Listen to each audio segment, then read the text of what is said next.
Welcome to another great edition here on Fiifi-Manfred on YouTube. It's always exciting, as always, to have you here on the channel. Always happy, always glad to have you here. There's a lot to unpack, there's a lot to talk about, there's a lot to look into. There's a lot of analysis to do for you here on Fiifi-Manfred on YouTube. If you have not ever subscribed to the channel and you're new to the channel, this is Fiifi-Manfred on YouTube, your best footballing tactical analysis group. Channel, and it's imperative that you do subscribe to the channel and then turn on notification here on Fiifi-Manfred on YouTube. There is breaking news with Kylian Mbappe. There's a lot of conversation around Kylian Mbappe. We'll have all of that discussion for you. Then we'll get into every other thing that's on.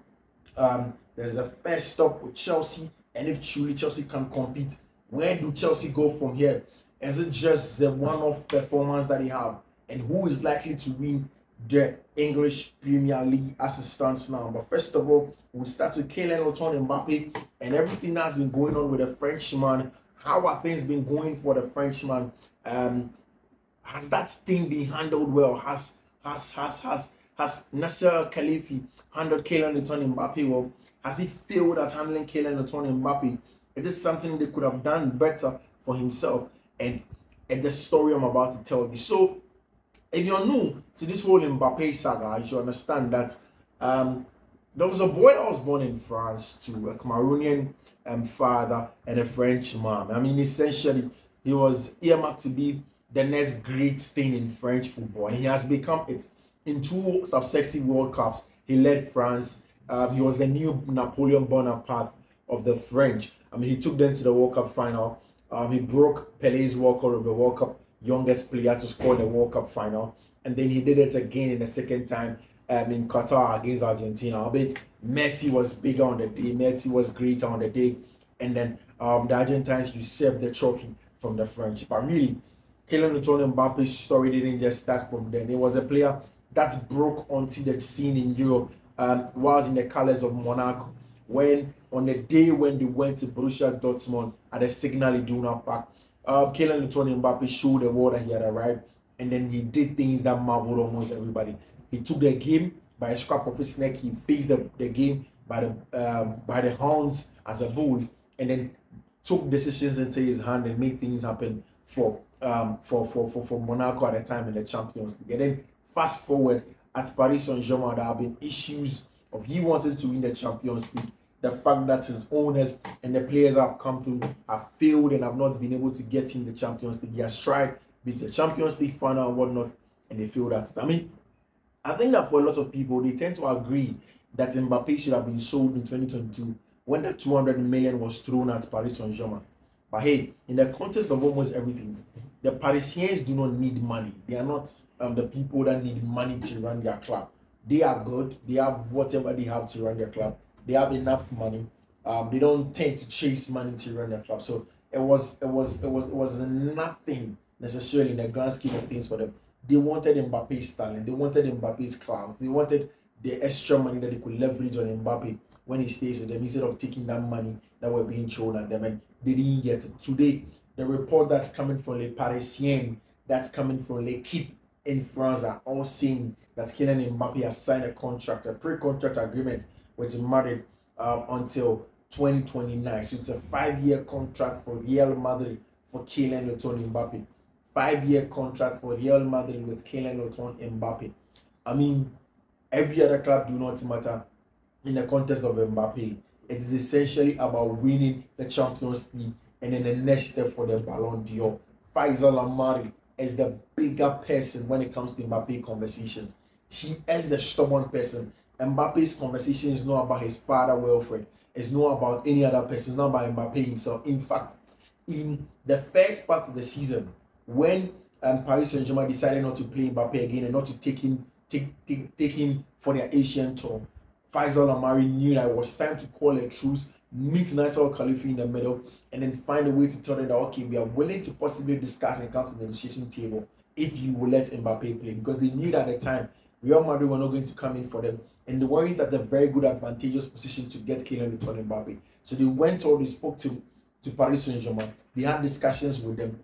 and then they went back to play for to play for Paris Saint-Germain. But they knew that in January they were free to sign a pre-contract agreement, and right after that they were looking to find ways to get out of Paris, and that's exactly what they are doing. One of the key components of Paris Saint-Germain and then Mbappe's conversation to Real Madrid. If you're a Madrid fan, you need to listen closely. One of the key components, the only thing that can break Mbappe's contract possible going to Madrid is the fact that Mbappe wants to still make sure that when the French Olympic 2022 starts, he still plays for his country. He wants Madrid to allow him play in the French Olympic, the Olympic Games in Paris. He wants to play for the under 23 of France. He wants to play for them. He wants to play in the Olympic team. It is his dream to play for the Olympic team of France and try and win something for them. So it is in there in that contract. If Madrid are accepting, then they are accepting that Mbappe will go ahead and go and play for the French Olympic, which is something very, very important. But Mbappe has all but signed that contract. It's important that you have it in there. That's definitely Mbappe is going to find himself in Santiago Bernabeu on the Real Madrid Los Blancos white. It's important. We are hearing an annual salary of 15 million to 20 million euros for Kylian Mbappe. 15 to 20 million euros for Kylian Mbappe. 15 million signing on bonus, like I told you. He's going to go on for a free. So it's about signing on bonus that's going to go to him. And I think that Fayza Lamari has played Paris Saint-Germain. Fayza Lamari has played Paris Saint-Germain. She has been smart. She has outwitted them. She has showed them how to do the business. And I think that people used to talk about Veronique Rabiot and what's not. But Mbappe's man, Fayza Lamari, has shown everybody that she's the real kingpin, the real baddest bee when it comes to football negotiations right now. It isn't Rafaela Pimenta, it is not Veronique Rabiot, but it is Fayza Lamari who has gotten the job done for Paris Saint-Germain. And Paris Saint-Germain are in there to let everybody know that Fayza Lamari is in there, let everybody know that she's a real deal now. 15 million worth of signing on fee for Kylian Mbappe. Les Parisiens is reporting, Santi Gomez is reporting, and the presentation at the Santiago Bernabeu is already being planned. They want it to be bigger than the Ronaldo one that happened at the Santiago Bernabeu. They want to let them know that they've signed the latest Galactico. This is a proper Galactico, not the one where they just present them with the media for photo ops. This time, they want it to be bigger. And Kylian Mbappe, his mother, have defrauded Paris Saint-Germain. They have defrauded Paris Saint-Germain. They're taking good money for Real Madrid. They are going there to play for Real Madrid. And it's likely that they are possibly going to win the Ballon d'Or at Real Madrid at the expense of Nasser Al-Khelaifi and then Paris Saint-Germain for not taking all the money that was thrown at them for Kylian Mbappe. And that's definitely going to happen. And I told you the last time, the biggest issue tactically that may come up with Mbappe is on that left-hand side. But I'm trusting Ancelotti to play a more lopsided, loaded left-hand side display from the attacking tape for Paris Saint-Germain with Mbappe and Vinicius Jr. in that zone. We'll wait to see how all of that's go, but that's exactly what he looks like he's going to do with Ancelotti. Now, the story from Germany, from Sky Germany and from Bild, is that already Bayern Munich are speaking to Zinedine Zidane. There's a possibility of Jose Mourinho also returning to Germany to go and coach FC Bayern Munich. It is the only big club in Europe's top 5 leagues that he has never coached in. He has never coached in Germany. And it looks as if Thomas Tuchel fails at his job and Bayern are set to sack Thomas Tuchel, then Jose Mourinho is going to be the next manager. Jose Mourinho is going to be the next manager of FC Bayern Munich. Jose Mourinho is going to be the next manager of FC Bayern Munich. But then apart from him, there have been conversations with Zinedine Zidane as well, who possibly may become the next manager of FC Bayern Munich. Already, Thomas Tuchel failed to win against Leverkusen, failed to win against Lazio, failed to win against Bochum. And this is the first time that Bayern are losing to Bochum at home. 4-2 was a shambolic display, and already it looks as if Thomas Tuchel has lost the dressing room.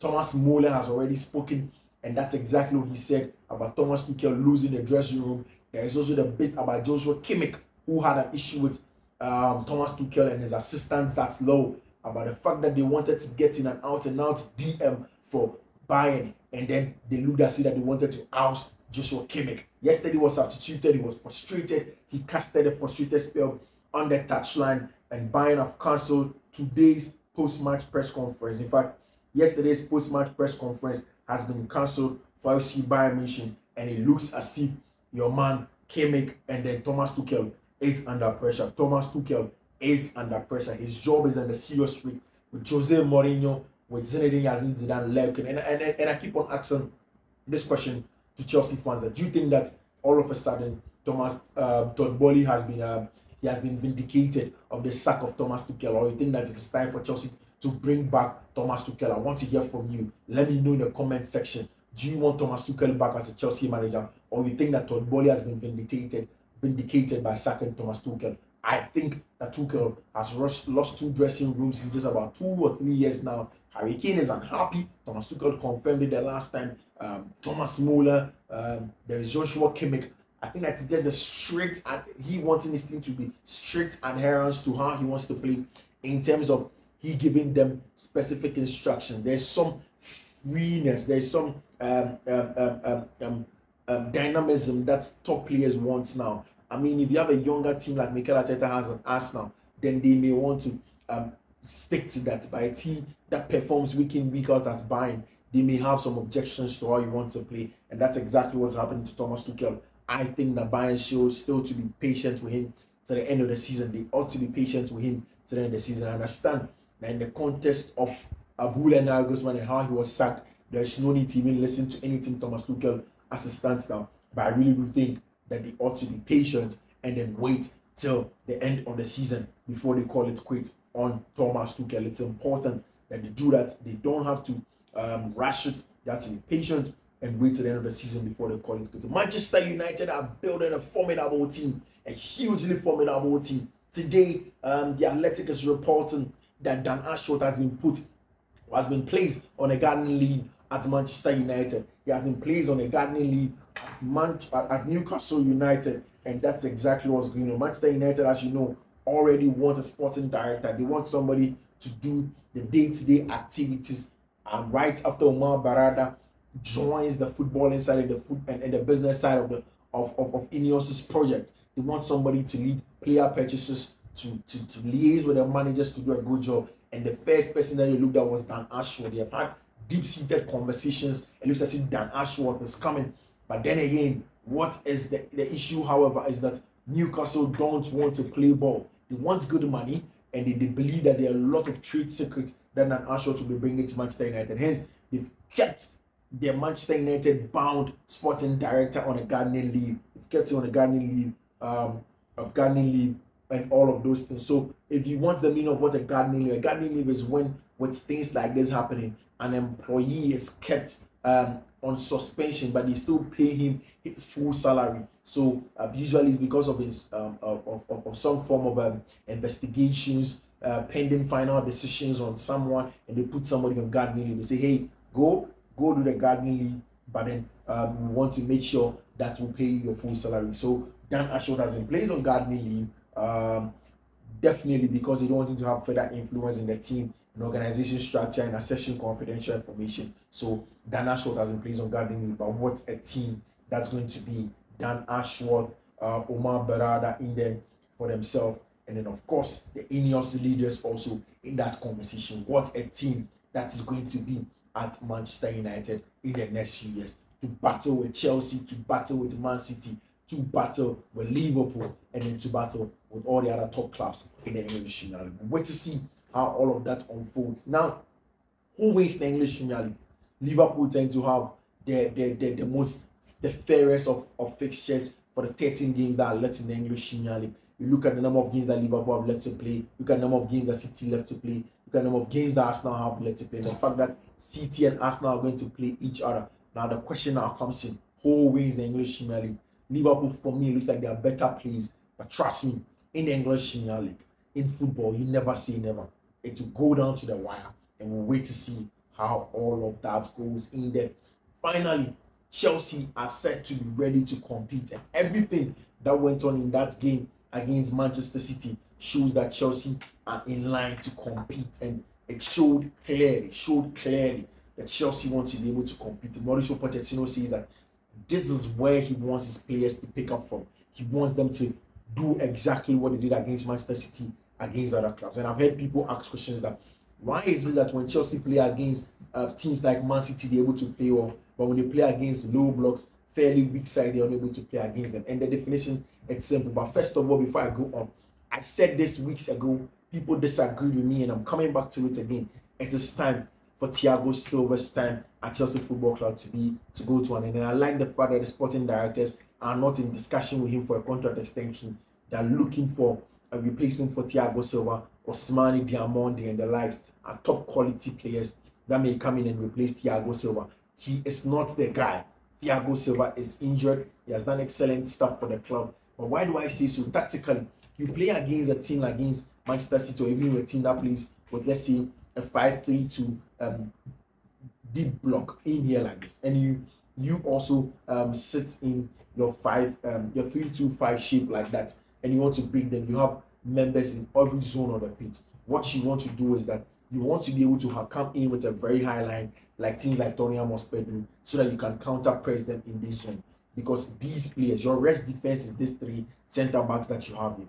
If you are not able to counter press them, if you're unable to lead a counter press, then you are in trouble. If you're unable to put pressure here when you lose the ball and win the ball, if your center back is able to follow someone down here and then cause win technical fouls or tactical fouls in this zone, and there's turnover against you and there's lack of pace, like Thiago Silva doesn't have that pace, then you are in trouble. And that's exactly why, in my opinion, it is right to let go of Thiago Silva. And that game against Manchester City is a testament to the fact that the time for Thiago Silva at Chelsea is over. The time for Thiago Silva at Chelsea is over. And I'm telling you that story today. The time for Thiago Silva at Chelsea is over. It is over. It is over. And now it is time for them to go in with your man, Levi Cole. It is time for Chelsea to now do a rotation of Levi Cole. That ball playing job from deep for that centre back. The aerial ability of Levi Cole.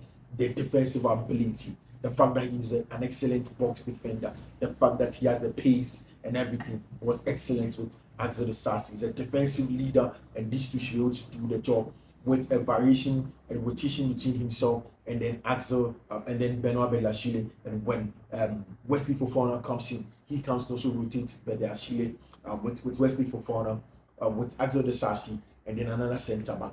That's the kind of centre back that you need to play at the highest level, to break down a mid block, to break down a low block, and you need to play against a very high defense. The problem for Chelsea now is they ought to find some rhythm and consistency.